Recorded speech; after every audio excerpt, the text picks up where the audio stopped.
25 papabot.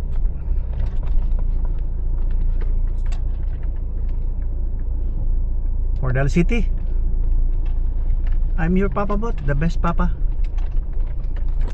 in town.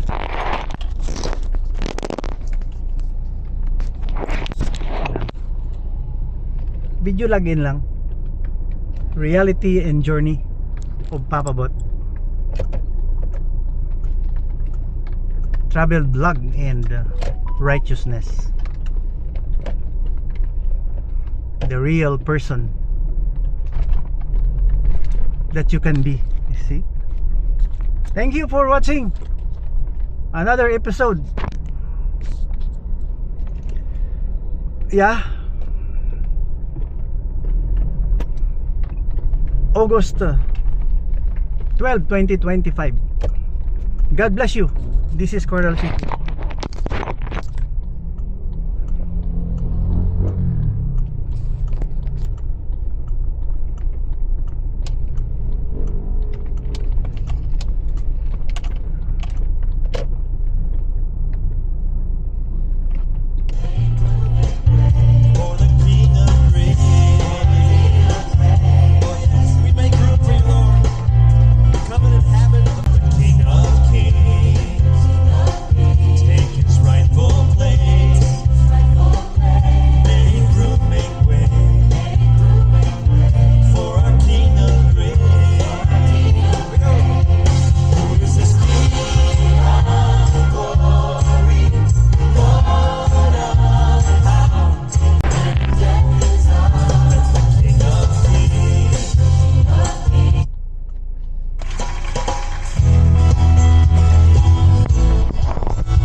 Yeah, ito yung si Papa Bot nagsasabi ng God bless you uli.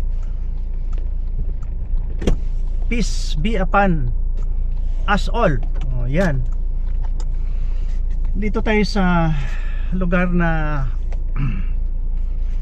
Southern Mindanao, Philippines. Mindanao, the most promised land of God. Walang gutom. Walang gutom. Kaya nare-record ko ang impression ko, ang reflection ko everyday, anywhere. O bukas travel na naman kami outside Mindanao. Alam mo, parang ayaw ko na mag-travel na naguguluhan ako. Malamig, malamig. Ang dala ko warmer. Ito warmer sa likod ko. Kasi matirik ang araw ngayon. I dried them all.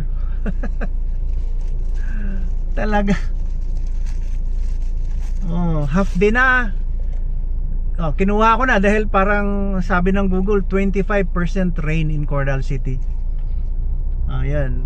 Lumabas ako ng bahay baka wala akong madampot pagdating ko doon, basa. Bukas ang alis namin, God bless our trip. And your journey too. God bless your trip too. Yan. Ako lang, ganyan lang ako. Kailangan life, speaking life and blessing, hindi yung curse. Kaya pag may nagagalit sa akin, aywan ko kung may nagagalit, hindi ako personal. Yung aking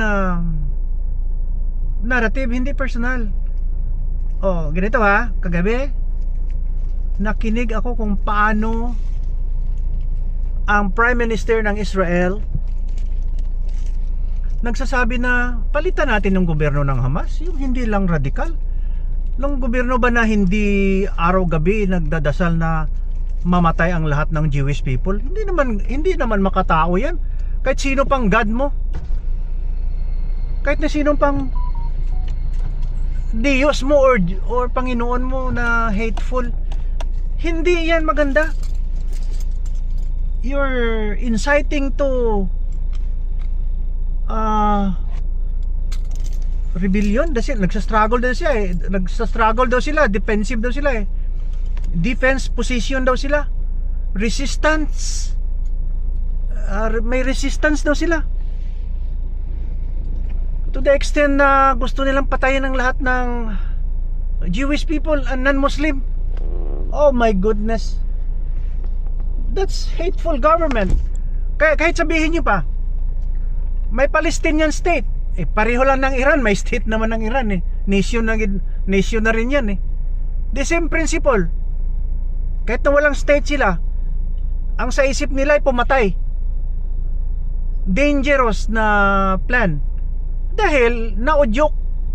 Somebody taught them, tinuruan sila na ito magandang gagawin, alisin ang Jewish people. Kaya sabi ni Netanyahu, palitan na natin ang government nyo dyan sa Gaza.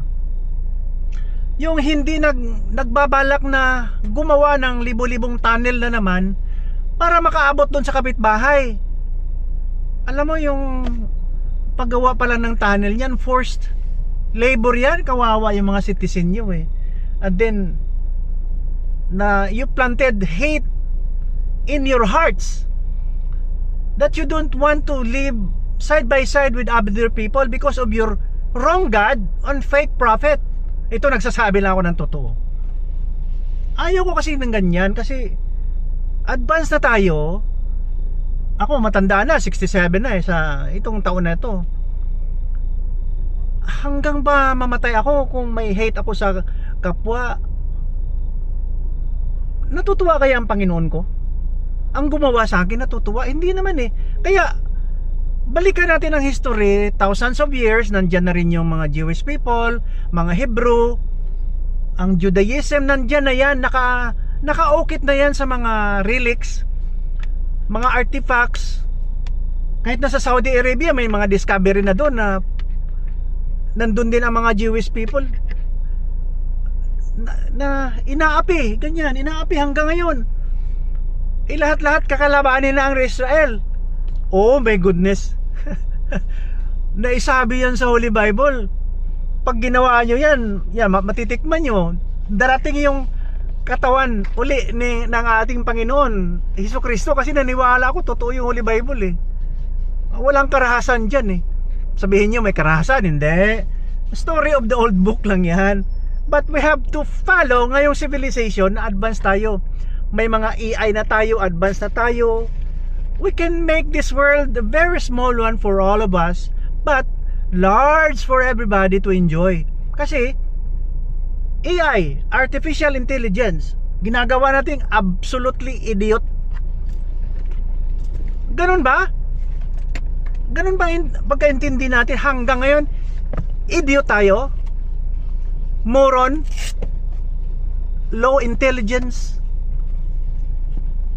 Kaya nakikinig lang ako. Grabe, gira dito, gira doon, armas dito, armas doon. For what? Tunnel dito, tunnel doon. Dyan sa Middle East. Aywan ko, kasi dito sa atin maraming mga missionary, Muslim missionary, nagtuturo ng magandang asal, mga moderate. Christian missionary, nagtuturo ng magandang asal, mga moderate. Kung may terror kaya tayo, babawi tayo, gagayahin natin yung ginawa doon na kalaban nila ang Jewish people. Kung may gagawa dito sa atin, kalabanin natin lahat na nagjijihad, kalabanan natin. Wala nang love yan. Walang love. Hindi ako maniwala na may love yan. Walang pagmamahal yan. We are useless people. Kaya sabi nga ni King Solomon, this life is in vain. Vain. Parang walang halaga. Just like chasing the wind. Parang wala tayong direksyon dahil there is a God. Talaga. Good God, hindi bad God. Yeah?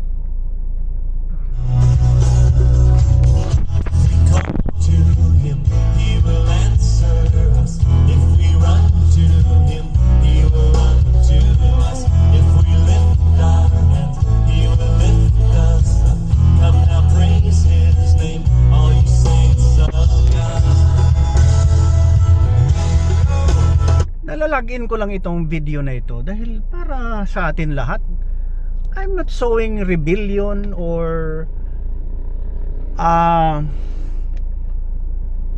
anong tawag yan, yung hate na yan na genocidal. Huwag ka magbitiw ng ganyan. Speak life, speak blessing, hindi hate and killing. Armas for what? Mabuti na lang kung ang armas mo talagang destructive. Kung babalik sa'yo, may missiles ka tapos nagkamali, bumalik sa'yo, di patay ka. Wala namang tatagal sa mundo, my goodness. Mag-transact muna tayo dito.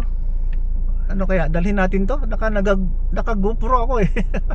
Nandito yung isang aking mas matindi to dahil bago to, hindi ba?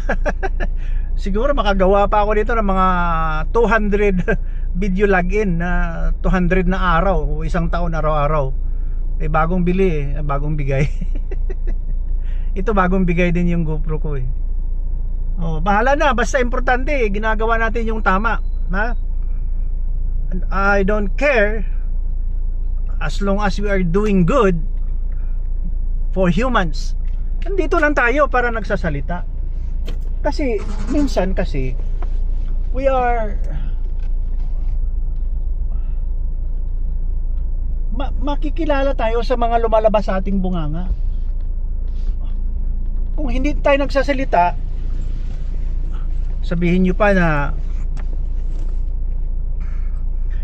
action speaks more than words. Tama naman, but if one picture